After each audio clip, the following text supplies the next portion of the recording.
award, a prize where they said, okay, create a dish that could be served for Meatless Mondays.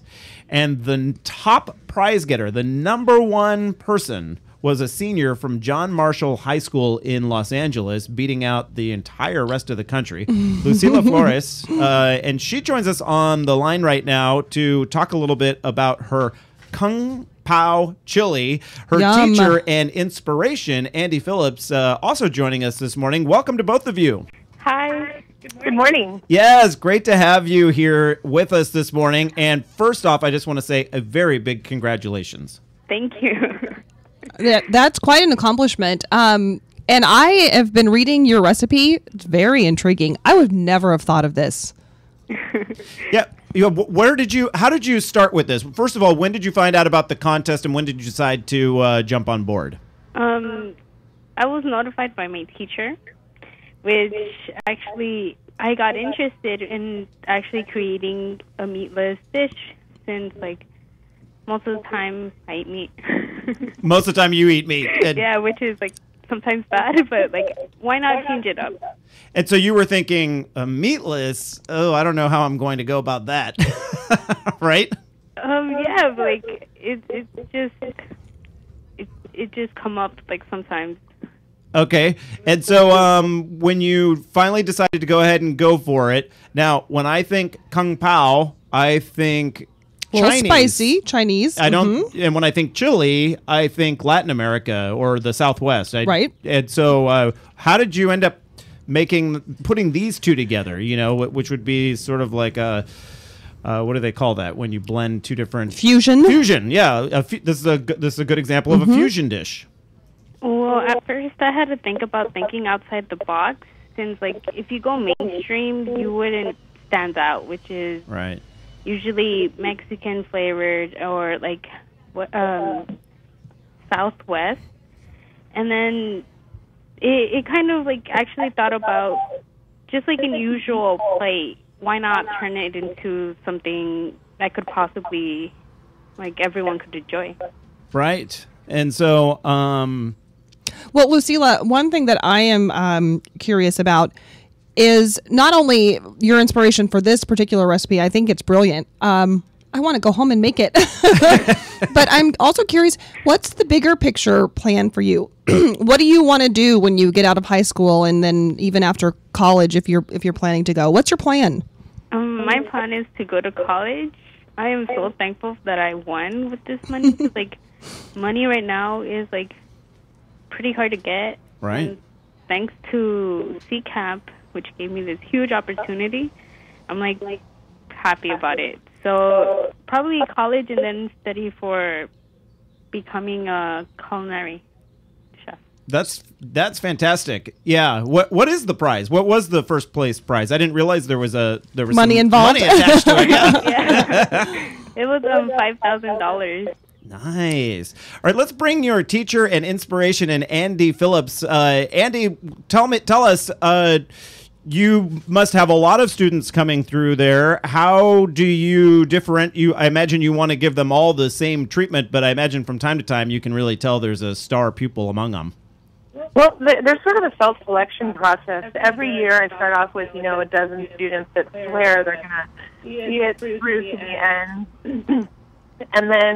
And I give them all the same attention at the beginning, but once they figure out how much work is involved and that they have to give up their lunches and nutrition to practice, and it's all outside of class work that they're putting in for these competitions, there's a natural attrition, and I end up with the kids that are the most dedicated, and the most dedicated tend to be also the most talented. It just works out that way. And and I don't get my feelings hurt by the kids that drop out. Instead, I get really excited about the kids that stay.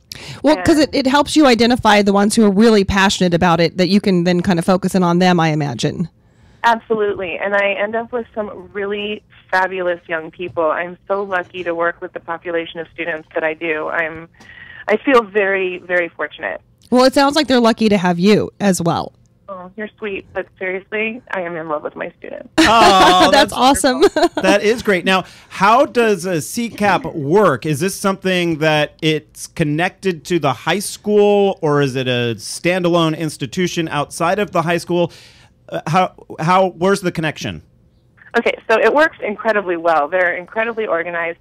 It was started by a man named Richard Grousman in New York, and then it spread nationwide. My mom was actually one of the first LA teachers to teach. She inspired me to go into culinary education. Actually, she's retired now, but she was one of the first teachers in LA to be recruited to coach these kids for these culinary competitions.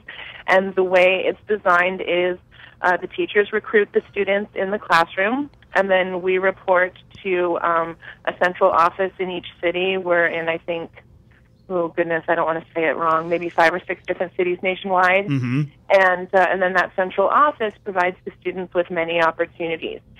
So the big thing is a giant competition at the end of the school year that Lucila is preparing for now. And there the students can earn literally thousands of dollars for colleges.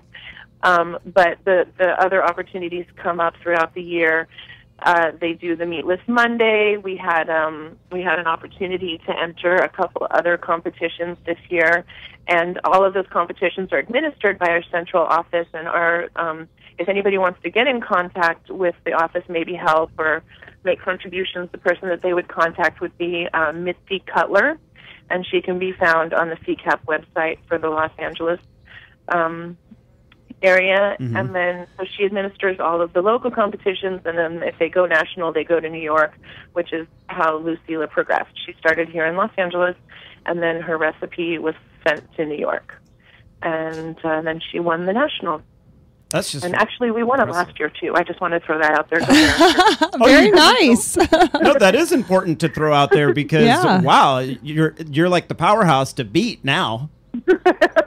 It's just really good kids, and just dedicated. They give up their lunches and nutritions to practice and develop these recipes, and and we have a supportive staff in LA. So we're very lucky. Very lucky to have this program. I'm sure that there's plenty of students out there that love food, love being creative. There's definitely an art involved, and without a program like C-CAP, I don't know how they would progress the way that these kids do. It's a nice outlet for them, and instead of just having that passion and not knowing what to do with it, it actually lets them apply it with some direction and guidance and an outcome, a goal in the end. Winning $5,000 for a Meatless Monday competition's not bad. No, it's not bad. And also, I just want to add, it's not just for the students, for the teachers, it provides a sense of community. Mm-hmm. We are very supportive of each other. It doesn't, I know we say that it's a competition, but it doesn't feel competitive. It feels supportive, and we're all very happy for each other when our kids move on. And, I mean, my mom and I, quote-unquote, competed against each other for years, but it never felt like competition. It always felt like our kids were training side by side and competing side by side, and it's a really nice sense of community. These kids end up knowing each other when they hit the workforce, and connections mean a lot in the industry. Well, it's competition for a higher purpose, and there is no loser. That's the so you can still have that sense of like, I'm trying to win, but when you don't win, it doesn't matter, right? Right, you've already made proper connections. You've already proved yourself a committed student, and C-CAP takes that into consideration as well. Maybe you have a student that didn't make it to final competition based on their practical skills, but let's say their work ethic shows that they're willing to improve along the way. C-CAP will work to get them things like internships and job shadows where their practical skills can improve, and their work ethic will carry them for a while. I love it. It's great. Teacher Andy Phillips with the C-CAP program at John Marshall High School. Thank you so much for joining us today. And we're separating you guys out like this because there's an echo situation. And so we're going to say goodbye to you right now. And we're going to welcome Lucila Flores back to the program. She is the winner of the program, or of the first prize winner of the C-CAP Culinary Challenge for Meatless Mondays. And Patty, I think you were sort of wondering... The inspiration. The inspiration for the Kung Pao portion. My inspiration was like turning in a usual dish into like vegetarian, since like I would love that everyone has a... Ooh. Yeah. Is it hot and spicy? Oh, yeah. Well, we're going to try it. Congratulations. We just think it's fantastic, and the best of luck with your career. We'll contact you when you're a celebrity chef, okay? Okay, thank you. Stick around, everyone.